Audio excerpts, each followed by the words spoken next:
Nah, saudaraku, hari ini kita belajar mengenai kedewasaan rohani. Semua kita harus bertambah-tambah dewasa. Karena kedewasaan rohani merupakan satu keharusan kalau kita mau berhasil dalam pemuridan kita. Anak-anak tentunya tidak dapat memuridkan, saudaraku. Haruslah orang yang dewasa yang bisa memuridkan. Cara dunia ini juga, saudaraku, yang dewasa lah yang bisa menjadi guru, saudaraku. Jadi kita ini sebagai pemimpin-pemimpin kelompok sel, saudaraku, pemimpin sektor, pemimpin wilayah, kita harus bertumbuh, saudaraku, bertambah-tambah dewasa. Bahkan, saudaraku, firman Tuhan berkata, kita bisa sampai begitu dewasanya sampai kita menjadi seperti Yesus. Firman Tuhan menuliskan demikian, saudaraku. Karena semua kita ini terlibat dalam penggenapan perintah agung. Semua kita. Bukan hanya saudara pemimpin kelompok sel saja sebenarnya, saudaraku. Anggota-anggota dalam kelompok sel saudara juga ikut dalam penggenapan perintah agung. Supaya perintah agung bisa diselesaikan. Kapanpun perintah agung tidak akan selesai, saudaraku, kalau hanya saudaraku pendeta-pendeta saja, penginjil-penginjil saja, guru-guru saja yang menginjil dan memuridkan. Inilah dia perintah agung. Menginjil, penginjilan, dan pemuritan, saudaraku. Kemudian tentunya dalam pemuritan itu ada pengajaran, saudaraku, dan juga baptisan air, saudaraku. Saudara, penginjilan dan pemuritan ini bisa kita laksanakan, saudaraku, dan harus kita laksanakan dalam kelompok sel kita masing-masing, saudaraku. Tanpa penginjilan dan pemuritan, maka kelompok sel kita tidak akan berbelah, tidak akan bertambah bilangannya. Bagaimana kelompok sel bisa berbelah kalau tidak ada yang menginjil, yang memberitakan Injil? Benar, Injil itu berkuasa, saudara. Roma 1:16 berkata, ya, kuasa Injil itu menyelamatkan jiwa-jiwa, baik orang Yahudi, baik orang Yunani. Ada kuasa dalam Injil itu. Tapi Injil itu nggak bisa berjalan sendiri, saudara. Injil itu harus ada yang membawanya, harus ada yang memberitakan. Buku Roma berkata, saudaraku, barang siapa yang berseru kepada nama Tuhan akan selamat. Begitulah mudahnya keselamatan. Dia berseru kepada Tuhan Yesus, dia akan selamat. Oleh sebab itu, saudaraku, dalam kelompok sel saudara, tentu biasa jiwa-jiwa beroleh keselamatan. Nah, saudara perdamaikan dia mengaku dengan mulutnya, percaya dengan hatinya, maka dia akan selamat. Tapi firman Tuhan juga berkata, bagaimana mereka berseru karena mereka belum percaya. Bagaimana mereka percaya kalau mereka belum mendengar? Bagaimana mereka mendengar kalau tidak ada yang beritakan? Nah, saudaraku, bagaimana mereka memberitakan kalau tidak ada yang menyuruh? Saudaraku, itu sebabnya, saudaraku, kita ini, saudaraku, disuruh Tuhan, saudaraku, untuk memberitakan Injil Tuhan. Bahwa mereka mendengar Injil Tuhan, kemudian mereka percaya, kemudian mereka berseru kepada Tuhan dan mereka selamat. Mereka lahir baru. Setelah mereka lahir baru, bolehlah kita ajari mereka itu, saudaraku. Mereka mulai mengerti firman Tuhan, mereka mengikuti training. Kemudian kita ajari mereka itu bagaimana berdoa, bagaimana membaca Alkitab.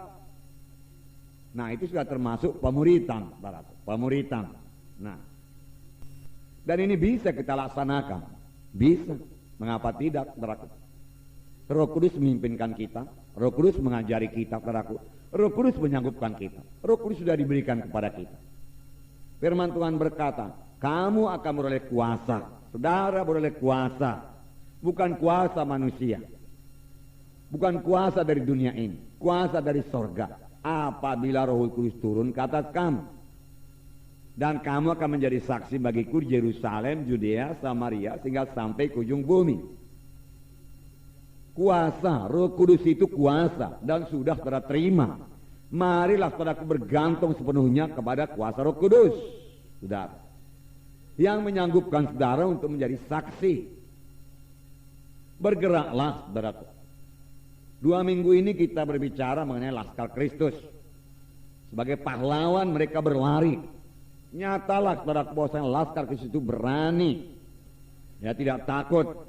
Dia maju dia ofensif, dia menyerang, dia tidak defensif, dia tidak bertahan. Saudaraku, serang, saudara. Datangi jiwa-jiwa itu, saudara. Beritakan Injil kepadanya. Saya katakan minggu yang lewat kita bisa melaksanakannya dengan ramah tamah, saudara. Ya. Roh Kudus akan memimpinkan kita. Ramah tamah ini bisa kita laksanakan, saudaraku. Karena itu buah Roh Kudus, saudaraku. Terlebih kalau kita mengasihi, kita akan ramah tamah. Amin, saudaraku. Ya. Nah, marilah kita muridkan, saudaraku, jiwa-jiwa anak-anak Tuhan di kelompok sel kita. Karena kalau semua anggota kelompok sel saudara anak-anak, bagaimana bisa menginjil? Bagaimana pula bisa memuridkan? Saudaraku. Yang memuridkan ini, saudaralah terutama pemimpin KKS. Memuridkan, saudaraku, jiwa-jiwa yang saudara lihat, saudaraku, sudah lebih dewasa daripada yang lain, saudaraku. Muridkan dia. Ya, kalau kita katakan jiwa dewasa lah itu. Silakan muridkan, saudaraku. Kemudian tentunya nanti, saudaraku, jiwa yang dewasa itu memuridkan lagi jiwa lain, saudaraku. Nah, kalau tidak ada jiwa dewasa, saudaraku, ya saudara mulai dari memuridkan jiwa yang anak-anak itu terus bertambah hari bertambah dewasa. Tidak akan lama, saudaraku, kalau saudara ikuti, saudaraku, cara pemuridan yang dipakai oleh Tuhan Yesus, yaitu cara magang, saudaraku. Tuhan Yesus memuridkan murid-muridnya, saudaraku, dalam tempo 3,5 tahun, dan murid-muridnya sungguh sangat teguh, mengerti jalan Tuhan, bisa meneruskan pekerjaan Tuhan, saudaraku, dan bisa memenangkan dunia ini buat Tuhan Yesus, menyampaikan maksud Tuhan betul-betul, saudaraku, dalam tempo 3,5 tahun, saudaraku. Nah, cara apakah yang dipakai Tuhan Yesus, saudaraku? Ya, kalau kita menyebutnya dengan cara magang. Tetapi kita mengetahui, saudaraku, bahwasanya murid-murid itu banyak sekali, saudaraku, bersekutu dengan Tuhan Yesus. Banyak sekali bersama-sama dengan Yesus. Inilah cara magang, saudaraku. Jadi, saudaraku, dalam kelompok sel, saudaraku, saudara muridkanlah itu. Oke lah, berkhotbahlah, saudaraku. Jangan terlalu lama berkhotbah, 15 menit saya pikir sudah cukup. Saudaraku, kemudian saudara perlu mengenali jiwa-jiwa saudara itu. Amin, saudaraku. Bagaimana saudara memuridkan kalau saudara tidak kenal dia? Ya, apa yang perlu kepadanya? Ya. Saudara tidak tahu apakah dia baca Alkitab atau tidak. Saudara nggak tahu apakah dia bisa berdoa apa tidak, saudaraku. Saudara nggak tahu apakah dia sudah menginjil apa tidak, saudaraku. Saudara nggak tahu apakah ikatannya sudah lepas apa tidak, saudaraku. Kalau saudara tidak, bicara dengan dia, saudaraku. Ya. Saudara nggak tahu, saudaraku, bagaimana latar belakangnya, saudaraku. Ya. Udah jadi sebentar selalu saudara boleh melihat ini jiwa pemalu, ini jiwa ya berani bersaksi, ini jiwa bisa menyanyi, ini tidak bisa menyanyi. Ya sampai sedemikian saja, saudaraku. Tapi bagaimana saudara bisa menolong persoalannya itu? Misalnya satu jiwa pemalu, saudaraku.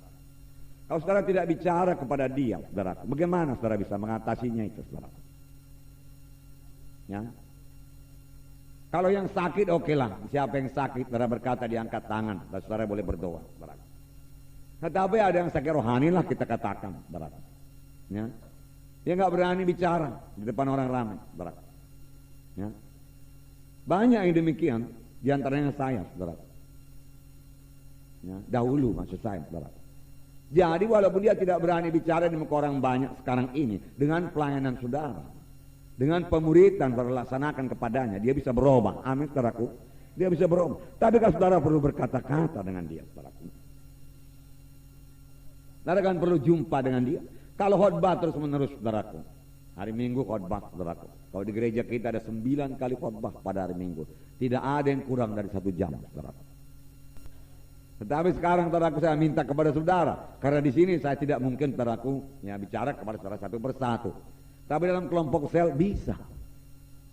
Sehingga itu nanti menjadi bahan doa saudara. Saudara kenal tiap-tiap jiwa itu, saudara.